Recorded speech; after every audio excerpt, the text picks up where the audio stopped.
Everybody say it mean. Who's that out there living the dream? Let's blow in the bean. Who's that still smoking all that green?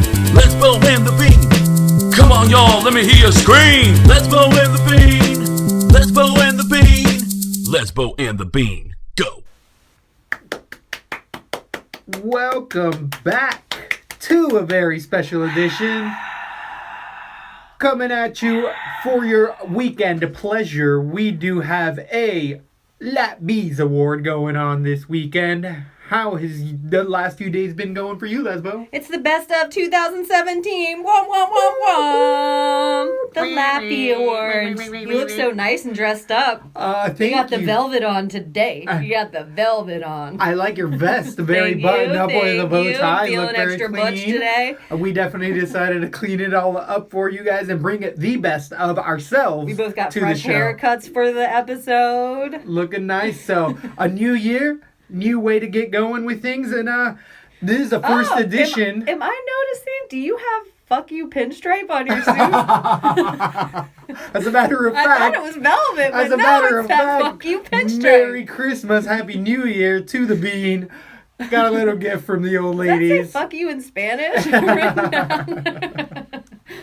Oh, I don't know. It came from California. I don't know if Connor's selling out of the Cali, San Diego area. It came from Chinatown. So, Welcome to the Lapbees, everyone. It's our best of 2017. we definitely is our flagship best of show, but thank you for coming along for the ride. We're going to give you our personal thoughts on what we thought things up. We tried to make up some categories that we haven't really heard around because I've been listening to a few other shows and they're fun, but we like to put our spin on things. How do you feel about this show before we get I into am it? excited. It's nice to actually not break down fights. And when you look back at the year, pretty much all the fighters, everyone, I'm kind of a fan of. Yeah, everyone. I don't care who it is. Yeah, I agree with that Everyone. because I was thinking of my worst fighter on there, and some of the ones that I'm like, ugh, that bitch. But hey, I was never talking about that bitch before, so good for Magana. exactly, and or bet yourself. Yeah, or that bitch. So I'm excited. And what a great, it was, I think we were harsh on this year going into it. I think the Mac May took a lot of steam out of UFC at the beginning of the year, but I think we picked up our ball and ran home with it. I think we did all right. Yeah, I would agree. I feel like the sport is getting bigger and bigger every year. There's more and more followers, and I've seen that steady incline. It spiked a few years ago, more so than as of late, but there's a lot of big deals that have been happening, and specifically as of late, the new Modelo picking up UFC, 7-Eleven picking up UFC for 2018, and who was the other one? 7-Eleven, Modelo, and a couple other agencies, big corporations are getting in there. It's not, their contracts are up as well. So we growing. You're going to see some interesting stuff coming your way that we're going to eventually get to. But For now, it's just 2017. right now we are. And We like to give out a golden this year. It's something that we're working on. Like this year, you guys all know we had Les Dog. And she was our Leslie Smith underdog pick. That probably won't change. It will be the Leslie Smith pick regardless, but that's always the hardest underdog you should pick. But the animal may change, but this year it was our Howling Les Dog. So we have these gold trophies that we made. And too bad none of the fighters wanted to show up and collect them. I guess maybe next year. I'm going to have a shelf full of trophies that I'm Gold going to have to dogs. stay around. Yeah. Gold dogs. So, hopefully, though, we'll figure out a way to make it right by giving the best amount of content that we can. Let's get into it. Our first award goes to UFC Revival. So this is definitely the fighter who's turned his career around in one shape or another, and who I thought definitely has made a comeback. And for me, it was Rafael Dos Anjos. I think the move up to 170 is giving him now a title shot in 2018, and that was after 2 dominant performances, if not 3 dominant performances. Not finishing everybody, but still beating people decisively. People that were in that revival as well. TJ Dillashaw was a contender for me. I thought that he had a good... I mean, he captured the belt again, so that's a pretty dang good revival. And... For me, the revival category was like somebody where you almost were like, they're going to be a fade from this point out. And then you were like, whoa, I'm totally wrong about this. This guy. So I couldn't put TJ in it. But I dead on with Rafael dos Anjos. Yep. Dead on. I thought he was a guy that I'm like, ooh, maybe I'm not going to be watching him so much anymore. I was kind of putting him in the like this Barao category in my head where it was like, depending on who he goes against. Yeah, start to fade him out. But I think you are dead on. He is somebody who I went from maybe always betting against to always betting for at 170. And that being said, every single fighter who's moved up has done that with their career this year. Yes. In weight? Yeah. Other than Jorge Masvidal. Masvidal. Was he fighting at 155 and 16? Yeah. Yeah, he's kind of a fade this year. And maybe Holly gave him, yeah, Holly. Exactly. But Holly was losing at 135. This is also the truth. Anyways, so Rafael dos Anjos, if you want to hit us up, we have your trophy on standby. On standby, apparently. So, moving on, we ended up having the KO of the year. What was the most decisive in a year full of KOs? There was so many honorable mentions here, especially as of late. I do feel like I have a recency bias, but Aljamain Sterling being knocked dead was a good one. There was Rashad Coulter being knocked out early in the year. There was, and I'm only sticking to UFC. This is UFC with Overeem is obviously a top one. Knocking out Overeem. Right. And for me, I ended up going Mike Perry versus Jake Ellenberger with that elbow off of the clinch.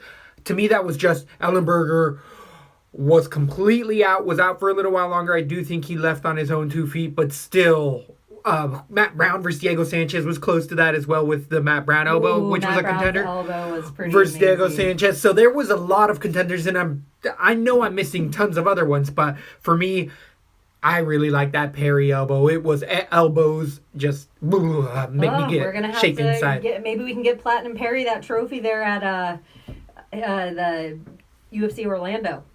Maybe. There. Depending on the tickets. My KO of the year was a little different, a little less on brutality this year, and just more so what made me stand up on the couch, and I was like, what the? And for me, there was only 2 that were for this, and it was the second round KO of Daniel Cormier by John Jones, or this other one that actually emotionally just got me, Rose knocking JJ That's down. A big one too. And it's not on anyone's list. I don't see it anywhere, and I know it's a TKO, but it was set up with something that knocked her right down, and that is a 115-pound woman. I know it lacks some of the brutality of the knockout of the year. Right. And she's such a little woman that you know, 115-pound division. But I was speechless. So I think I would like to give my KO of the year to Rose Namajunas. Wow. For taking TKO I thought was unbeatable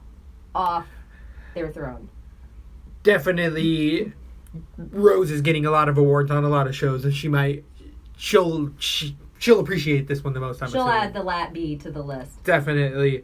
So, the other award we ended up having this year was Loudest Twit. And by Loudest Twit, I mean the biggest Twitter presence, positive or negative, but the person that's really stuck out in 2017. And for me, I feel like this is a softball. This is an easy picker. And you got Colby Covington being the most hated UFC fighter, not only in the wrestling world, he's getting in MMA now. Brazil absolutely hates him to death, but now Star Wars fans and nerds are also very upset with him via his spoilers. So, biggest twit, Colby Covington. Colby Covington. Loudest twit, Colby Covington. And in a year... Is that who you picked as well? In a year that you had Angela Magana.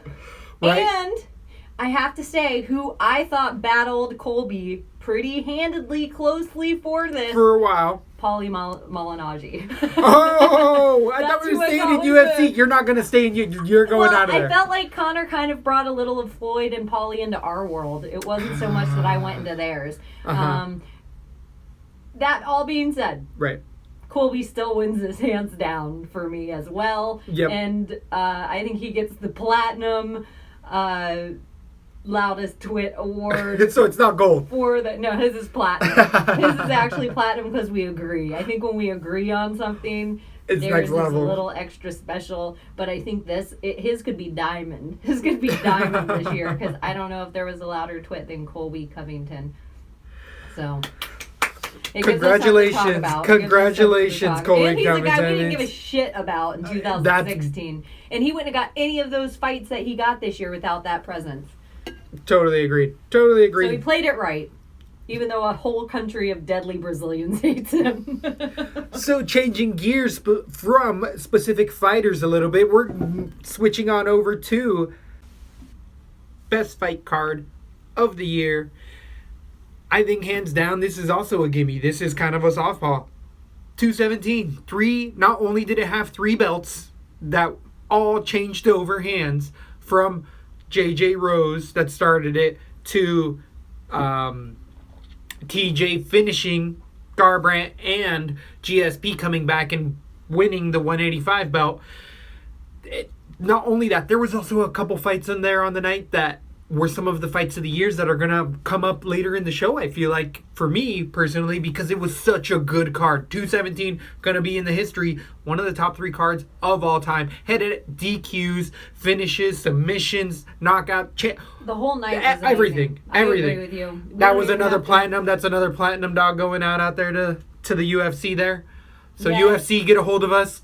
Talk to us on Twitter. We will end up Dana. figuring it out, Dana. I know you in Thailand right now, picking up baby girls. But maybe you're going to pick up an award from your boy and your lady over here at Lab B. Remember to subscribe wherever you can. Yeah, remember to hit that bell. 217 this year was an amazing. Oddly enough, 2017, the fight card of the year was 217. Is that Interesting. I didn't even think of that. me either? That but- makes so much sense. Huh. So, best feud of 2017.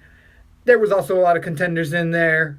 Again, Colby Covington versus the World, and that's just an honorable mention. But to me, it's just a legendary feud just because we did get to see it, even though things have come about differently. But I had Daniel Cormier and JBJ just because that visceral hatred for each other was there. And I know a lot of people were saying Conor Mayweather, and I don't think that was a contender because they weren't feuding. They both knew they were getting paid and they knew how to sell a fight. So what did you think? Who was your favorite feud of the year? My favorite feud of the year, oddly enough, was Conor versus the 155-pound division.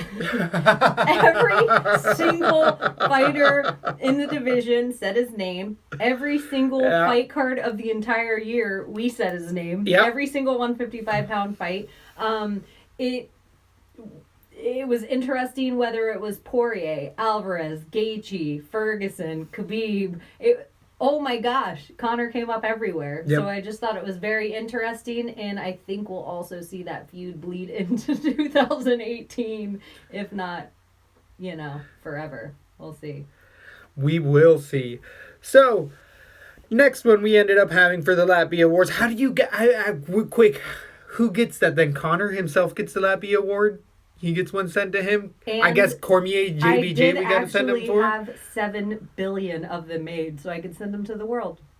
Oh. I'm forward thinking. I checked it right off my list. Wow, that is very forward I've been working thinking. on it since the day I was born. That makes perfect sense. So Some of them are made out of paper mache. Some of them are just drawings of stick figures on a piece of paper. well, you ruined the surprise. I've even had to pay like a lot of my money to it's kind of horrible, but small children in foreign countries. What, you paid them in rubber dinosaurs? Yeah, Not even I had money? to put nets outside my factory so they didn't. What an end of a year you had. It's weird, yeah. And I don't even Jeez. back that stuff really as a humanitarian. But people need their Anything awards. for the show. People need their Anything awards. For the show. It's just how I work. That's how we roll here at Lat B. So, Forever Fatty, another lovely category we have here at Lat B. Forever Fatty is a person who habitual weight stepper, habitually couldn't make weight. There's so many honorable mentions here. Johnny Hendricks moving up a weight and still missing by a few pounds is horrendous. That's definitely up there. But for me, Charles Oliveira versus Will Brooks. Charles Oliveira coming in like 6 or 7 pounds over and laughing on the scale was just disgusting. And that's why you don't take short notice fight against people who stop cutting a weight time before. But Oliveira, Cowboy, you got this, boy. Mine's going to be controversial. Okay. I'm giving mine actually this year just out of pure disappointment, and the fighter might not even accept it, and would only accept it probably if I called it the Cyanitis Award.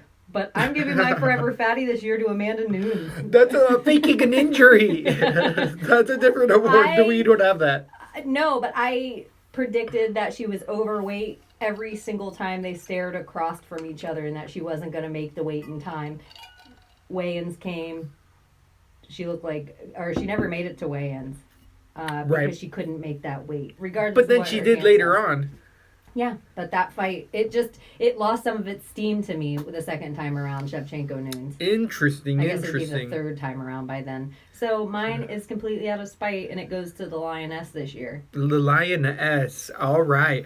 So the other award that we have going on here is most likely to let you down. And this, I feel like, is more of that injury type of prospect. Kind of somebody who doesn't, not necessarily not make weight, but they get injured. Ian McCall is a forever front runner there, even though he's no longer in the UFC. I think we almost should name this the Khabib Award. Khabib, even though he finished the year with a fight under his belt, he has had multiple fights fall apart before him. I think that's definitely a good honorable mention as well. But for me, the forever hurt fighter, Dominick Cruz, has been hurt since he started this game in the UFC, has never not fully ever been 100%. And he just fell out of this recent last bout with weeks on end. So Jimmy Rivera. Exactly. Dominick Cruz, you are the most likely fighter to let me down, and that's specifically in fighting. You can redeem yourself, sir. We'll get there. Who do you have? The fighter most likely to let me down this year, and I almost feel like this is a softball. It's got to be Johnny Bones Jones. Oh, that's a good one. It's a good one. Jones. Yeah. Homeboy, he almost is going to kick you in the dick. And then Nowitzki just came out and said that he feels like Johnny Bones wasn't intentionally trying to take steroids. What do you think about that? Yeah, whatever. I just think it's kind of fishy to me. And then what happens next? Johnny Bones gets his title back and DC gets stripped again, or we have to go through that fight again. Or do you just get Johnny Bones better, let him beef out, and then we watch Ngannou versus Jones? Oh, I love all of those options. But I think you do them all. Do we get to see Bones again? Another 2 years at least. If the fighters are proven innocent in any way, shape, or form, immediate. I want them back immediately. Not a year. Not we did prove that there was this kind of... I kind of like what happened to Tim Means, and I wish that happened with more fighter. But I think he even had the full year. Did he just have 6 months? Yeah, like 6 months or something like that. I want shorter sentences once proven false. Yeah, I think Machida, even though he gave himself up, they still give him a reduced sentence because he essentially gave himself up. Machida. Every single time. So, moving on to the next award, we have Favorite Fight of 2017. I do feel like I was saying before, I do have 4 of a recency bias, and as of late, and Yancy Medeiros versus another, not Charles, Alex Oliveira, and I had Alex Oliveira earlier missing weight against Will Brooks as well. He's made a couple spots this year, but that should speak to the dynamic of the fighter of, I'm thinking about him, but I think that he definitely, that fight against Yancy Medeiros was so back and forth in all 3 rounds. Yancy got the better of it, but fight of the year in my eyes. How do you feel about this one? It was up in the air for me with Garbrandt Dillashaw. There was a ton. I loved how the first round finished and Garbrandt had the fight, we thought, and then TJ came back. The whole thing was amazing. Yep. My favorite fight of the year, though, will have to go to... It just popped out of my head, and I was just replaying it in my head like, oh my gosh, that fight was far better than Garbrandt Dillashaw. I loved it. Oh, yeah. I liked Gaethje Michael Johnson. That was a lot of people's. Fight of the year. That was a lot of people's. It was awesome to see a guy make that kind of debut in the UFC, and just the hype train that he built. He got knocked out on his feet and then kept fighting. It was an amazing fight. It not only let me be a huge fan of Justin Gaethje, but a revival in my fandom of Michael Johnson. So that was my favorite fight of the year. Fun. That's a good one. That's definitely on those honorable mentions. What other there was so many great fights. I think Eddie Alvarez versus Justin Gaethje is also a contender for fight of the year. I think Andrade versus JJ was an interesting fight this year. Andrade versus Hill was really good. Cyborg Holly Holm was better than Cyborg Holly Holm was a good fight. Was a really good fight. There was a ton of amazing TJ Garbrandt, classic Rose JJ, Cormier, JB. I could keep going for days and days. So, a lot of fun prospects. Versus Kevin Lee. That was a fun one. That was a really good one. Eddie Alvarez versus Dustin Poirier was interesting with a crap-ass ending. Well, I think that's where we're going to get there. Yeah, okay. With our next award, we have your favorite UFC announcer, or announcer in general for MMA. Who was your favorite for this year? I ended up going, and there was many new faces out there. The UFC is definitely doing their homework and getting more and more people on. And Dominick Cruz also making a couple shows up here on my year-ends list. Dominick Cruz is the most likely to let me down, but luckily for him, he has a different day job where he is a master analyzer. And announcing-wise, he's definitely come a long way. I loved when he put Joe Rogan in check earlier in this year, and that really proved to me of like, no. He's treating this as a job where Joe's more laying back, in my personal view, and treating it as a podcast and talking about specific stuff and getting away from the action where Dominick Cruz is always trying to break down the action in the ring. Who is your favorite announcer for this year? I don't always need the action in the ring. I like it a little more than Joe's been giving it to me lately. And I do think my boy Tom Hardy's making strides in this, and they gave him a couple more fight cards in Europe this year, and he's done amazing. But I need a little bit of comedy with my announcing, and no one gives that to me better than a little Daniel Cormier. I want to go also, I love that. And I almost picked Dan Cormier because he's also top echelon. Paul Felder's doing a great job this year, too. Not into Paul Felder. Interesting. He looks weird to me, and he's kind of boring. His boring personality is a little too ESPN for me. That's what I think that is very sellable as well. But obviously, I didn't pick him at the top. I think this is a fun category, and there's definitely new people we're getting in there. Apparently, Jimmy Schmidt might be making his ways. Double Joe Rogan coming up at your face. You're going to be blinded by the light. It was important to me not to pick Joe Rogan this year. 100%. Because sorry, Joe. I love you, Joe. It's called we might name it, though, one day, the Joe Rogan Award. But not yet. Not yet. No. It has to be when Joe's out of the game.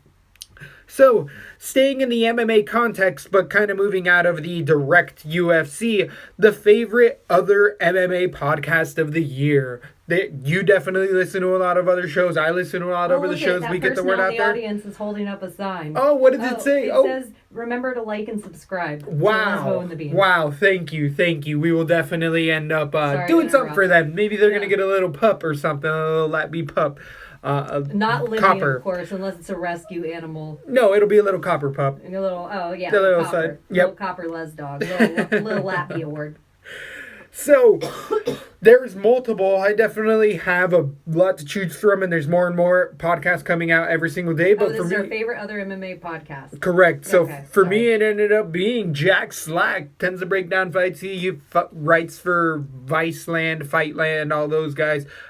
British bloke. I do declare he's answered a few questions on the show from me specifically, without giving credit, but whatever. We ain't taking names. I still promote it. Jack Slack, you're doing a great job, sir. Keep up the good work. Who do you specifically listen to that you can't get away from? Other than Lappy, obviously. Other than Lappy, which is the easy favorite MMA podcast. That's why we had to go with favorite other MMA podcast of the year. And I feel like this is mildly controversial as well, but I really am liking the Big Brown Breakdown. I can't believe it. Wow. Very controversial. He's kind of blowhard with some of the things. He does talk a lot of pay-per-view buys, but I do think Brennan Schaub's perspective on what sells and what MME, maybe it wouldn't have been as interesting 2 years, 3 years ago for the sport, but in the world of MME, the entertainment fighting that we're into now, he seems to predict a lot of fights. I know he was everywhere with the Mayweather-McGregor, but thank God he was, or we would have just had a whole bunch of boxing diehards talk about that fight. It would have been boring as anything. Brennan Schaub changed the lines on the fight. It should have been 15-1 odds. You know? He single-handedly changed the lines on that fight. So great point. Great point. I like it. I really like the Big Brown Breakdown as my favorite other MMA podcast. All right, getting back into the octagon, more UFC specifically related, we have the biggest bullshitter in the octagon this year. And by bullshitter, we mean somebody who's playing with the refs, somebody who all of a sudden, via Dustin Poirier versus Pettis, where a back-of-the-head striker, was it Pettis, Dustin Poirier versus Alvarez? Eddie. Right, kind of side of the head. There's a lot of, with the new rule changes, putting 1 to 2 hands down and being kneed in the head, and then the fighter, Olenek versus Blades. Blades almost got disqualified because Olenek said, I can't see, the doctor waved it off. As soon as you can't say that, even though he's in there, standing, talking fine. So this is kind of the person that played the game, the biggest bullshitter, and for me this year, it ended up being Chris Weidman. Chris Weidman versus Mousasi because it backfired on him, just like it did with Olenek, who's an honorable mention.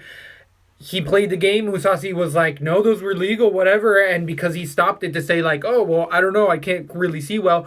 Pulled, you got TKO'd. That's the way she wrote. So who is your favorite this year? Biggest bullshit. Biggest bullshit artist of the year inside the octagon. And I actually have to say maybe inside and outside the octagon.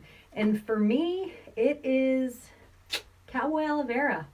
He's making all sorts of three. He's got the eye pokes. He's got the weight. He's got the scale. He's got the shit talk. He'll look at a ref and wave his arms up like he'll be totally in a clinch, about to be taken down, and he'll totally put his arms up like, you're gonna let this guy just keep doing that? Ref will break it up. Right. And you're like, what? The other guy had total control. And so I have to pick Cowboy Oliveira this year. He almost could have an Oscar with his performance. So not just MMA's in this young man's future. Definitely have some other fun stuff ahead with that fighter.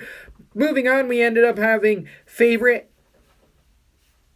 hype train ticket that you're buying. Moving on to the 2018. So we're kind of staying in the UFC, but this is a little more prediction-y. We ended up having... Oh, I got it.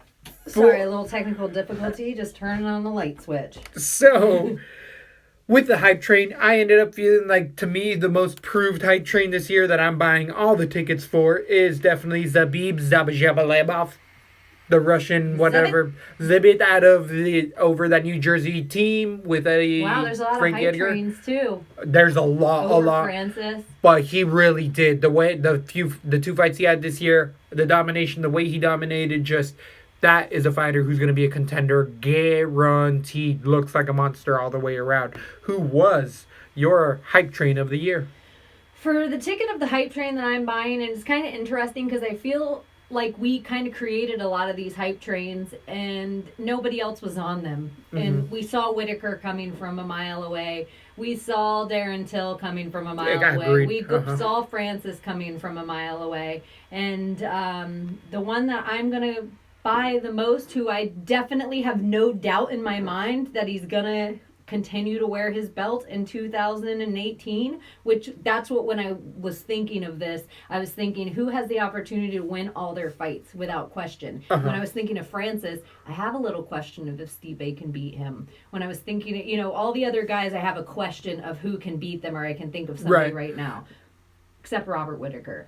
He is the hype train that I'm all aboard. I think he knocks out Luke Rockhold in round 1. And this, I feel like we're both very controversial in this stance because the obvious, I feel like, lobbed up toss is Francis Ngannou.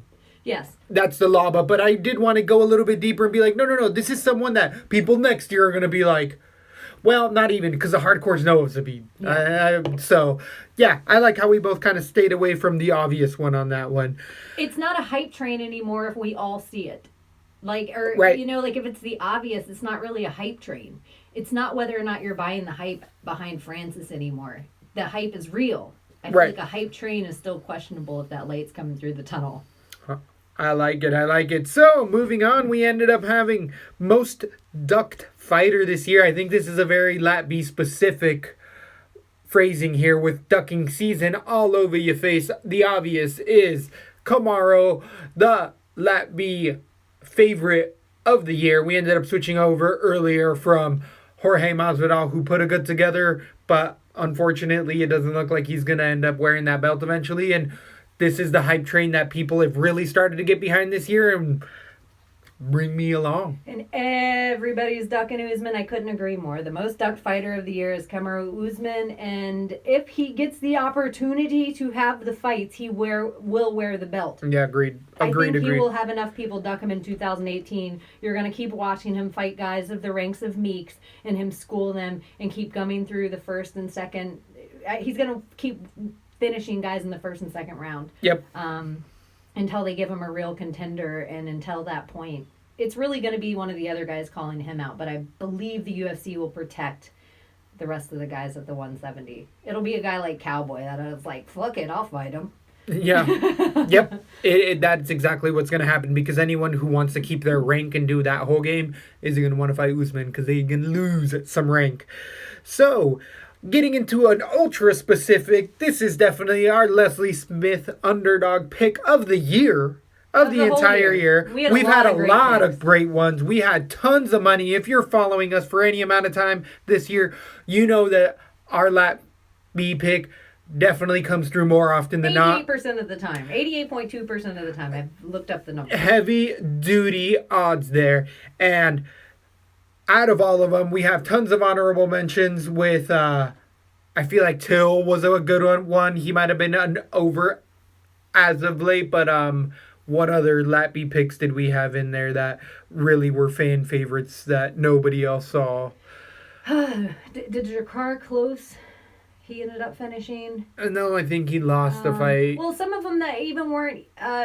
We had Leslie Smith as one of our picks, who was the first woman to go against Cyborg and make it into the second round and be worth every penny. We also went with against Cyborg as well, Tanya Evinger, I feel like, as one of the Leslie Smith underdog picks, but she didn't win, but she went so far for really cheap, and that was always the point of this. A lot of them did win. A lot of the guys that are on the hype trains now, that are hype trains now, like, we can't think of them because we thought they would win the fight. Now it's in the future. Now it's in the future. I wanted to say guys like Usman were on our underdogs, and guys like Darren Till were our underdog. Whittaker, Robert Whittaker was a big underdog pick. And he was a big underdog too against Joel Romero.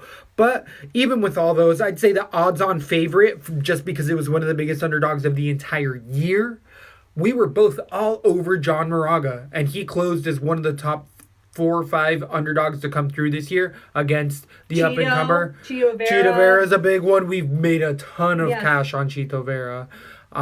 He's been multiple times. He probably wins the most underdogs picks we've had so far. Chito. I think it's crazy, but I want to say Darren Elkins was our underdog pick. We might be right on that one right there. But for me personally, that it was so just decisive. John Moraga is still a staple. He may not hold that belt, but he's not just somebody that's going to be he's not going to be a stepping stone for anybody. Do you ended up having a Lat B pick of the year? Actually, my Leslie Smith pick of the year, and it's more so of everything that he is now and how people look. But we were the only.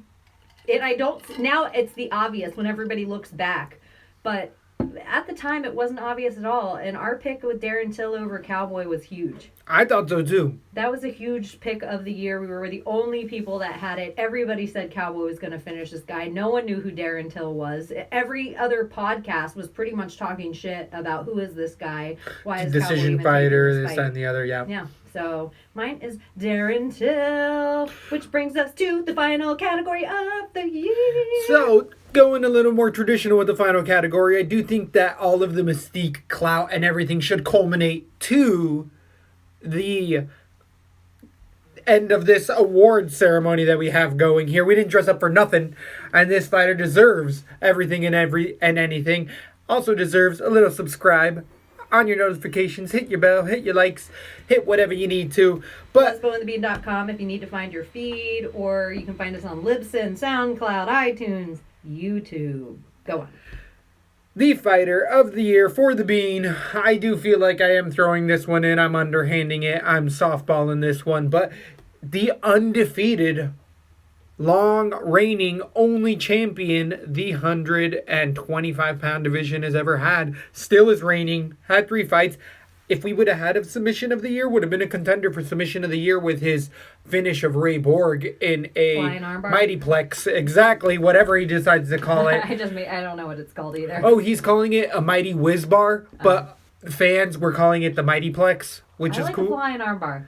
Oh, there's a different flying armbar that when you see it, you'll be like, oh, that makes sense. So, either way, Demetrius Mighty Mouse, or Mighty, as he likes to be called now, no mouse, Johnson, 2 years in a row, my fighter of the year. I don't think it can be argued. He's breaking all records. He did break the record with most title defenses as well. And he's not just decisioning people. He is finishing the best. He's cleared out a division better than anybody else in the history of the sport. Who do you feel is your fighter of the year? I'm going to argue it, and I think it is arguable. He's cleared out a division that he already cleared out however long ago, and he just keeps, now it's that's how good he is. He's up there at the top just punching guys down. Yet he did turn down the only fight fans wanted to see him fight this year with TJ Dillashaw, so he doesn't get mine of the year. He isn't the fighter of the year for me. I do love DJ. I do think it's awesome, but it was a real bummer to me that he turned down the only fight I could give 2 shits about him fighting all year. It was a short notice fight, and then a whole bunch of contenders nobody cared about or nobody thought deserved the shot anyway. So I'm giving mine this year to somebody who not only defended his belt against arguably one of the best pound-for-pound fighters ever. Mine easily goes to Max Holloway. Womp, womp, womp, womp. That's a good one. There's a ton of honorable mentions. Are better than DJ's. I think his style that he came around in the second fight and handedly beat Aldo. Any question that you had, he did not really even get touched in the second fight. He put on a clinic. He is the new king of the 145, and I love Max Holloway. So I agree to disagree, because I do not think so at all. There's no way it's not. So, for this show, it already has been bonus. There is, wonderfully, we have a up-and-coming 2018 that is jam-packed with fights, contracts coming down the line. We got brand new fighters coming in. We got fighters coming back off suspension. So much in the UFC, so much to keep talking about. 3 predictions each for 2018? On this special event episode, we're definitely coming at you with premium content. Here, we are going to give you predictions for 2018. I love it. 1 and 1. We'll go 1 and 1. We both will have 3 apiece. All right. And then we'll move on to some Lat B interrogation. Alrighty. Prediction for 2018. Conor loses his title. Whether it's stripped, which already Dana White as of late said is in March. If he doesn't defend, he's getting stripped. But either way, whoever he fights, whether it be Khabib or Tony, he loses. Conor loses his belt 2018. What do you got? My 2018 prediction, which may be along the same lines, but I think in 2018 we're going to get to see Tony Ferguson versus Conor McGregor as the fight, and I think it will be in March, and I think it will be in Boston. The question of whether Tony beats Conor, and your prediction's true, if we're going with yours, you think Tony wins that fight? Yep. I think Tony could win that fight as well. So underdog already coming Khabib's through. In the talk yet, unless Tony fights Khabib first. But I think Tony wins that fight, which I know is very controversial. 2018 coming at you, hard hitting. Interesting. All right, so your prediction, what did you just have? I had the Tony versus Conor. That's definitely going to happen. Let's see, my next prediction, in my top hat here. Oh, there's going to be brand new weight divisions in the UFC. that is either in the males, females, regardless, doesn't matter. We might get that 170, those 5 pounds moved around a little bit, and or we might just see some other weight divisions for the ladies. But 2018, the sport's still growing. We got a big company. That 500 cap that they wanted in fighters doesn't matter anymore. They're going to probably employ like 800 fighters, 900 fighters. Wait and see. What do you think? What's another prediction you may have for 2018? I'm going to look into my crystal balls. You know those things that hang off of a truck? Yeah. Well, I have those, but they're crystal. Ooh. And when I look into them, I see Bullet, Valentina Shevchenko is going to be the 125 champion in 2018. Ooh, bold prediction. I like it. Do you think it's that bold? No, not really. I feel like that's a pretty spot the on. 125 division, and I think she But can be as dominant JJ may go up to that 125. I think Shevchenko handedly beats JJ. Ooh, we are saying that's how Rose got.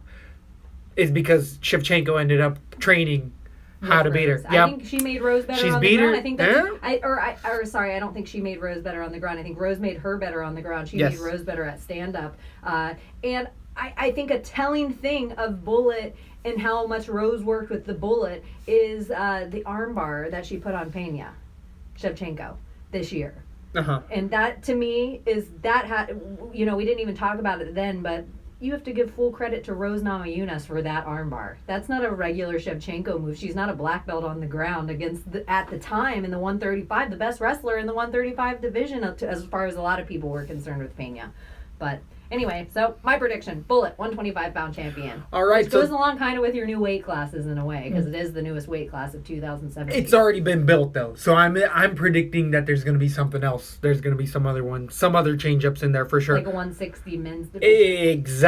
Exactly. So, last prediction. Let's see. The top hat's full of them, but I think this is going to be the easy one as well. UFC Slurpees. You better go to your 7-Eleven and buy them because there's going to be UFC. Or is it already real? No, that's not real. That's a brand new They con. already had Slurpee cups out or something for UFC. I don't think so, but I don't go to 7-Eleven too much. Yeah, I just think started they to. do. I don't think they have a contract with the UFC. No, I think that the Slurpee cups have been out for a little bit. Really? Yeah. Oh, this top hat is old. This is 2000 and late. Oh, wait, here it is. It says it right here. 2000 and late. Top hat. What am I doing? Where's my 2018 top hat? Come on, what's going on Well, here? in my crystal balls, my last prediction for 2018, and I think Lesbo and the Bean's going to have a breakout year.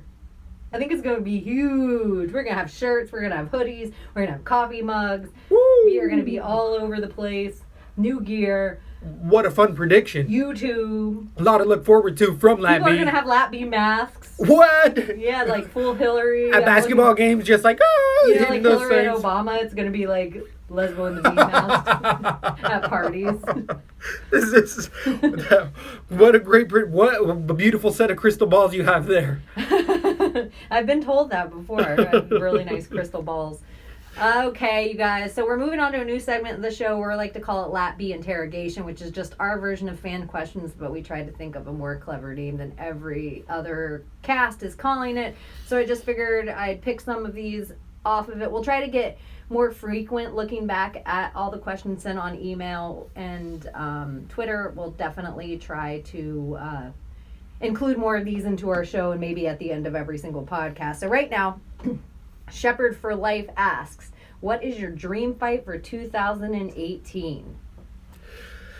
Ooh, so of the current roster, I see so many already coming down the line that I feel like I just have to wait for them. But dream fight, I would have to say, just because I don't see it happening, but I would be GSP versus Conor McGregor. Huh. I have no interest in that. Oh, I would be dreaming. I'd be dreaming if that came up. You know That'd be what so mine fun. is? It's kind of just as big of a dream, and it's a weird one for me to pick. I want to see Khabib versus Ben Askren. Oh, that's a fucking great one. That's a great one. After that's watching a great Khabib pick. the last fight, It's a great pick. I keep hearing everything about Ben Askren. Oh, yeah. Can we see this, please? Is there a way we can set this up? And even in the same category, I'm more interested in GSP versus either one of those guys than Conor McGregor. Yeah. Like Khabib versus GSP, that's so interesting to me. I would agree. I would GSP versus a lot of people, but Conor's in that boat. That's why I feel like putting them together It makes the perfect storm. Connor, I've lost a little interest. The studio is falling apart right now. 2018 coming in all over the place. Studios. So, okay. Next question from MMA_booty asks, who is your favorite woman fighter in the UFC or just MMA right now? I mean, I think that I have to answer this with two. The caveat being that you obviously, if you've listened to the show at all, you know that Shevchenko is our homegirl, and we're backing her nonstop. So this is just kind of a softball. So other than Valentina Shevchenko, that if you look on our page, you can obviously tell is the woman fighter of the year for us. I feel like the brand new edition, I'm going to take it a little bit weird at a different angle, and I love Tanya Evinger in the UFC. Not because she's going to win a bunch of fights, but it's her character. Just she's a refreshing woman in MMA. There's only a few kind of archetypes right now in women's MMA, and Tanya Evinger is none of those. I love it. I agree. I really like Tanya Evinger as well. You could go with the obvious of Cyborg. You could go with the JJ. You could go with Rose for the heart heavy one. Obviously, Shevchenko's our girl, who I'm going to go with right now, and it's such out of curiosity. Can we get Megan Anderson in, please? Can we do this? Can we figure out what's going on? Can we get her over here? I am a huge fan. I think she's easy on the eyes. I love that she's 6 foot tall and a beast. Oh, yeah. Can we do this, please? Yeah, I don't think she's just said as of late kind of that she has issues going on, but she doesn't. She said she's not pregnant, but she doesn't say what's going on. Like passport or visa issues. That's what I've been hearing as well. So that's all I got is that she has some. But what do those come from? Is it an assault? Is it unpaid taxes? Does she have a warrant, or is it that you didn't end up, your visa expired and you didn't set the paperwork in time? Like, is she a criminal? Is Megan Anderson a criminal? I don't know. I'm just saying, but the speculation's there, and her not clarifying kind of what's going on. Okay. Next question. Mexicali 999. What do you think of Dana stripping Conor in March? I already kind of saw this happening. I think that unless Conor fights, that is a yes. He will be stripped in March. Will he have a fight before then? Yes, because now it's push come to shove. The way now Big Boss Man is saying, like, hey, guess what, guys? You got to fight to be a fighter, and he hasn't been fighting. Do you think it matters that he's stripped? No. Sorry for all if you guys hear any weird sound stuff. Half the studio started falling apart at my feet. I don't think it matters. I don't think it matters at all. He's agreed. He doesn't need that belt anymore. He's blown up that persona. What we didn't get to see with Ronda is what, if Conor loses, is what will happen. Because he'll stick around and he'll still be money fights. Ronda could have done that, decided not to. But I think Conor is safe in the MMA niche that he's built for himself. Yeah, you're still interested. Even Ronda versus Pena. Are you kidding? Right, exactly. Are you kidding? Like, there's still fights that are interesting for Ronda. And she'll get still paid big bucks. Those are pay-per-views Easily still. She's going to get $1 million draws no matter who she fights. Right. So I think it should be stripped already. The people that say Conor did fight this year, it was just boxing, but he still fought for MMA. That ain't the fucking belt he's defending. I don't give a shit about that fight. You have to defend your belt within a year's time. Your belt. I don't care how many other fights you have. I don't care if he has an arm wrestling contest with Nate Diaz. That's not defending your belt. Yep. So, strip that shit. Take it away. Okay, last question of the time. And remember, you guys can send us at lesboandthebean@gmail.com or tweet at us at lesboandthebean. You can get your fan questions, hopefully, on our next or future episodes. So, Bubba Bandit AU asks, you get to be any UFC fighter for the day. Who you got? Who would I be? Yeah. Ooh. I feel like you already said his name earlier and it's repeating, but Daniel Cormier. I think that he, more than anyone, embraced all the criticism he's taken, been okay with it, made a career outside with announcing, as well as looks like he has a great family life. The accolades that he's had by being an Olympic wrestler and all that, and his just triumphs, whatever, he seems like a genuinely happy, fun person to be around. He might rib you a little bit, but he's a badass. He can. DC, easy. All right. Mine's going to be, and this is such I can't even believe I'm going to say it, but feel like a perfect end to our year recap of every single episode. I'm going to be the notorious Conor McGregor. Oh, my goodness. The easy pick. I watched the Notorious documentary over the weekend, and I really suggest that everyone does. It's really feel good, and you really get to see from him living at his mom's house to the Conor McGregor we know now. And to watch somebody do this in such a short amount of time, it's key to manifestation. I still think he does it. I think it's not about how great he is. It's what he's done with what he has, which is more than any other fighter in the history. He's brought more eyes to our sport than ever before, more ears to our podcast than ever before. So I would like to be Conor McGregor so I could shout out on Twitter, hey, listen to Lesbo and the Bean. And then all of a sudden we'd get that Joe Rogan bump, but it'd be even bigger. It'd be that Conor McGregor bump. Wow, what a year, what a bunch of shows that we have had. Thanks for everyone sticking around. We made it through, and definitely it's been a fun one. Shots. Woo! You're gonna get my suit. You're gonna get on my suit. Oh, my top hat. Just all right. Crystal balls on your chin. Crystal balls on your chin. Well, we're gonna keep the party rolling from here on out. If you haven't, you definitely should subscribe. If you know where to find us all over else. You got anything left for anyone? That's it. Thanks for coming out, you guys. See you. Oh, it already is next year. I can't even say see you next year. So, see you next week. Let's move the beat.